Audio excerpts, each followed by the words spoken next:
Hey Aquarius, welcome to your twin flame reading. You could be a twin flame, a soulmate, you could be Aquarius, you could be watching for someone that's an Aquarius. Either way, I'm grateful you're here. It is a general reading. Take what resonates, leave the rest. Some of it might be for you, some of it might be for someone else, but either way, you're here to learn something. So let's get started. We're going to start with the current energy between the two of you.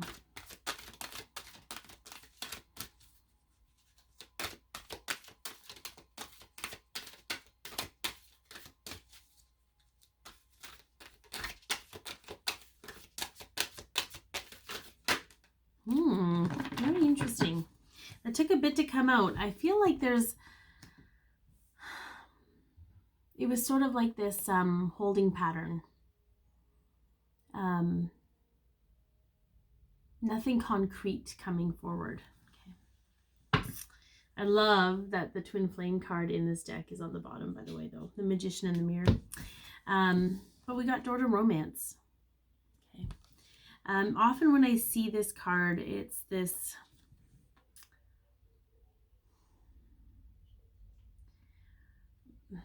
It's sort of this new concept of what love really is, redefining the energy of love.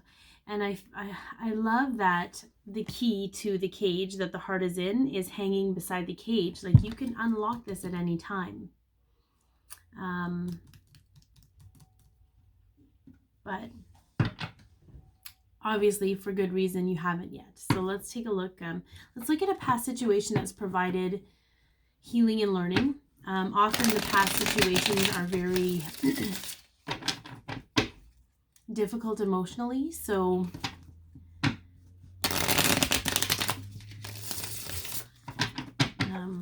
you could still be... I feel like most of you are beyond that part right now. Like you're over the hump. That's what I heard.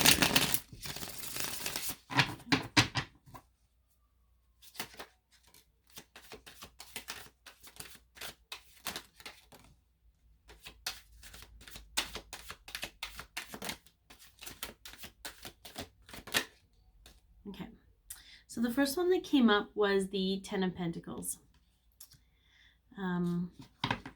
I instantly heard involvement of family. Whether family is actually directly involved in this situation or not. There could be an element of children. Then we got the Two of Pentacles. Okay. Then we got the Six of Pentacles.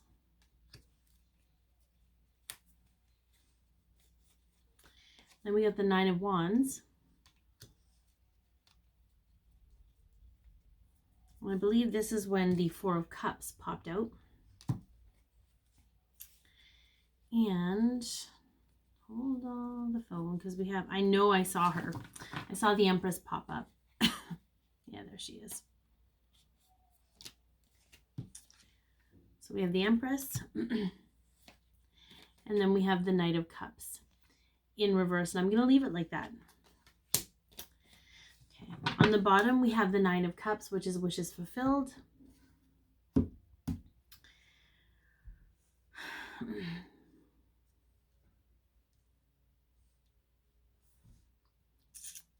I feel like, because Nine of Pentacles to me is long-term commitment, but it's also legacy. And I feel like a decision had to be made. A decision was made. It wasn't made lightly, but the decision was made to create balance, to create equal footing, to create, to allow for balance in your life. And I feel like it's allowed you, the separation has allowed you to align things for yourself. Okay, to start really doing the work, the actual physical work to create what you want in this world, okay, outside of this connection. There are still bouts, because I feel like at first there was this energy of like this, you know, the boredom and discontentment, feeling sorry for yourself, which is normal, okay? There's no judgment here when I say these words.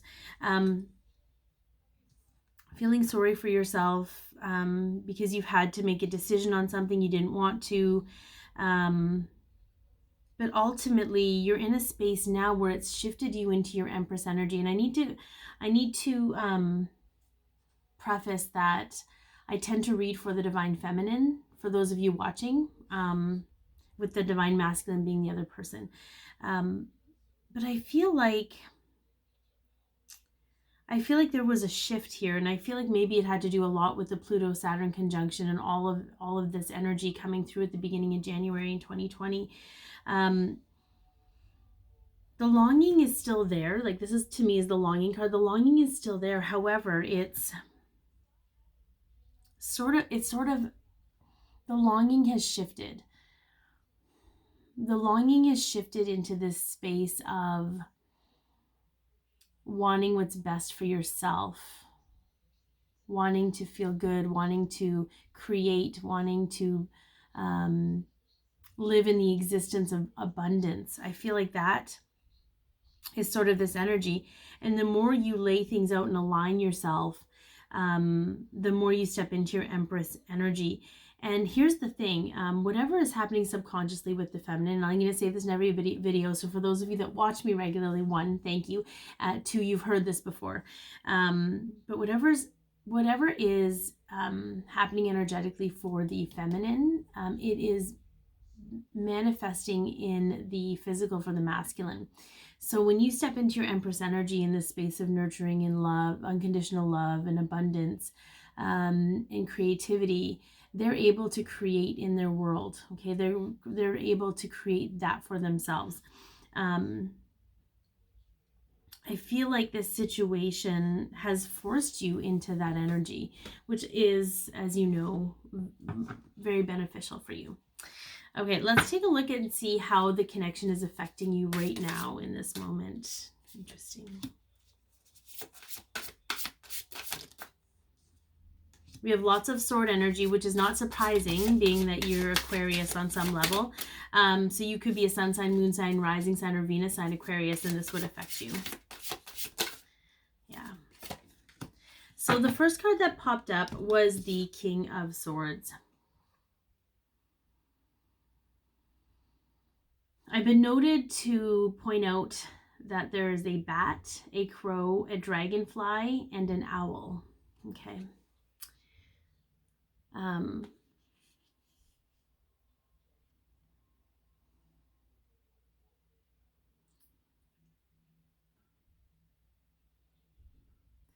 What I'm getting from the bat is flying blind and trusting your other senses.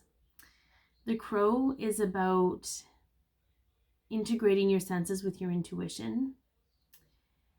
The owl is about integrating your senses, your intuition, your knowledge, okay, your senses, and the wisdom of your ancestors, your past lives, your soul self.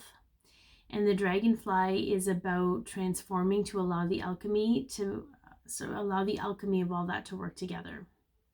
So I hope that makes sense because what it is it's almost like you could see the different moving parts before, but it's allowing them all to come together in one. The King of Swords is about standing in your truth. And it can be a harsh masculine energy if you allow it to be, but it can be very useful when you are needing to face certain things alone, and allowing that to create confidence for you. Then we have the Knight of Swords. Okay. And the Knight of Swords, again, we have the crow as a reflection of your mental agility or mental acuity is the right word. Charging forward with truth, charging forward with the truth of who you are and the truth that you stand in. I feel like this connection at the moment is helping you have the confidence to do those things. Okay. And then we have the Page of Wands, which I instantly heard dance like no one's watching. The connection at this moment has given you the opportunity to really allow the flame of creativity and self to burst forth from within. And I'm getting a lot of heart chakra stuff, so you might feel some tingling right now.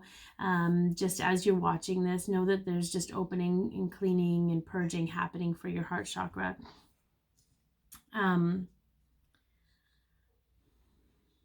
I feel like a lot of you are really more curious right now, like the curious crow, more curious right now about these energies than you are feeling the energies, if that makes sense.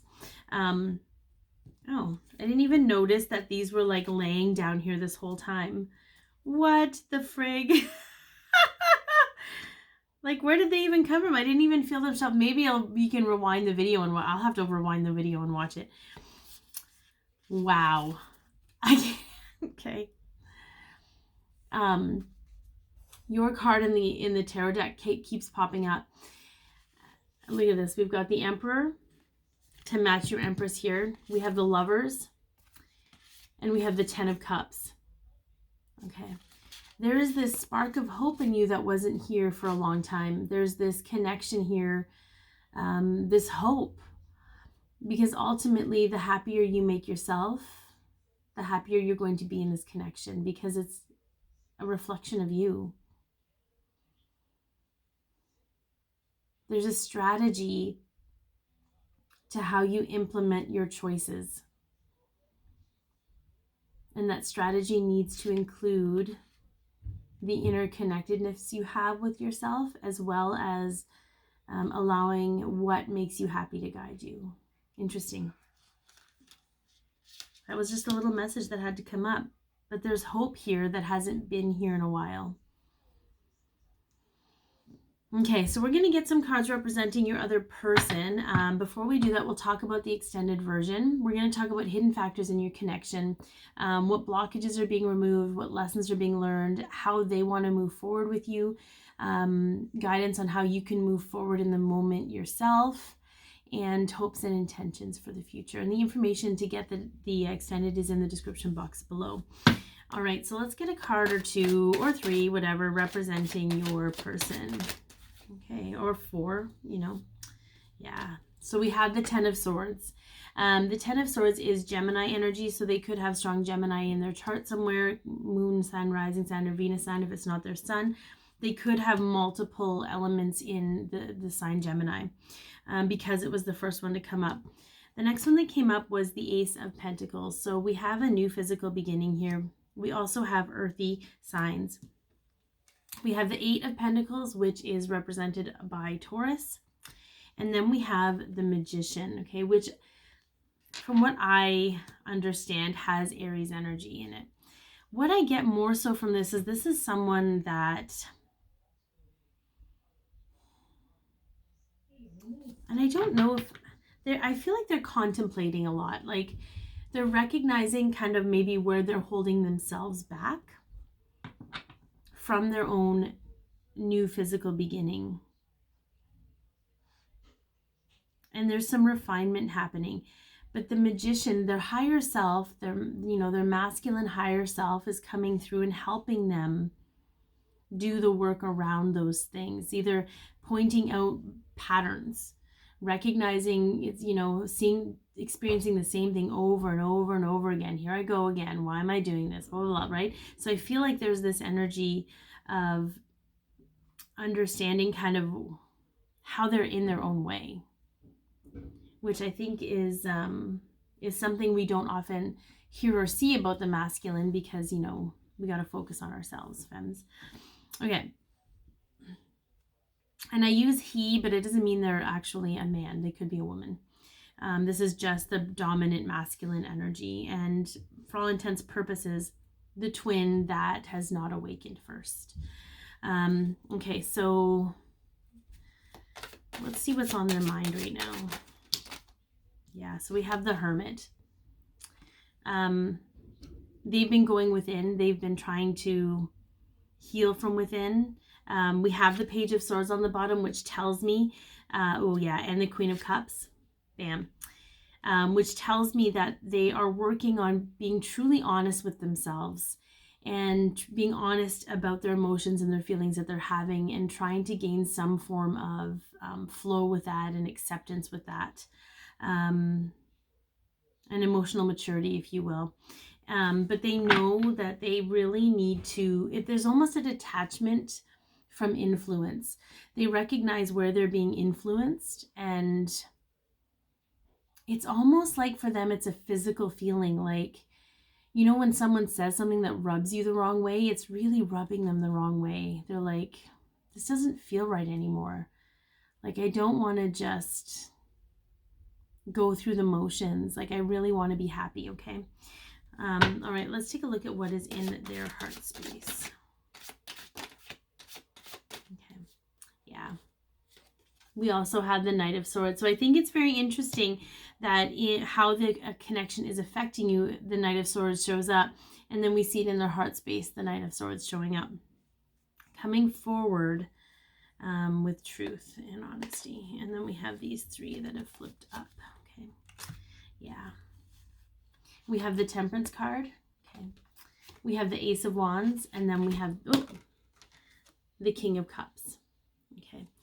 So again, we see emotional mastery. We see the counterpart to the King, which tells me that, you know, because in his headspace, he's got the Queen of Swords, and in his heart space, he has the King, or the Queen of Cups, and in his heart space, he has the King of Cups, which tells me that they're in partnership.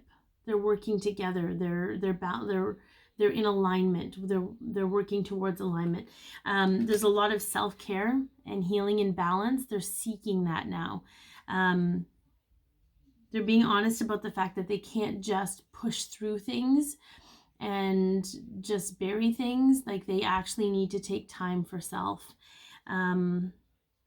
There's part of them is still trying to do it in like a manly way. Like, they're not ready to go take a salt bath yet, or admit to anyone that they are. But they're utilizing, because we have the Ace of Wands here. This is inspiration and passion. Whereas the feminine energy tends to seek joy and what joy and happiness is. The masculine energy tends to seek passion. What is igniting my passion?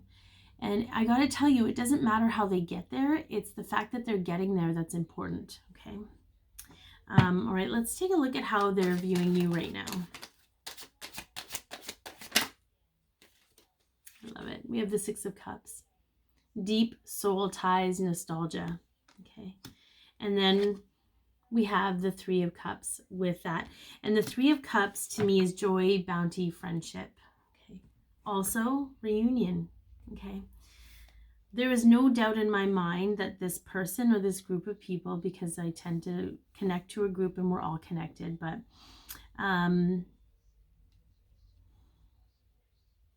they're thinking a lot about a time when you guys were together or had connection.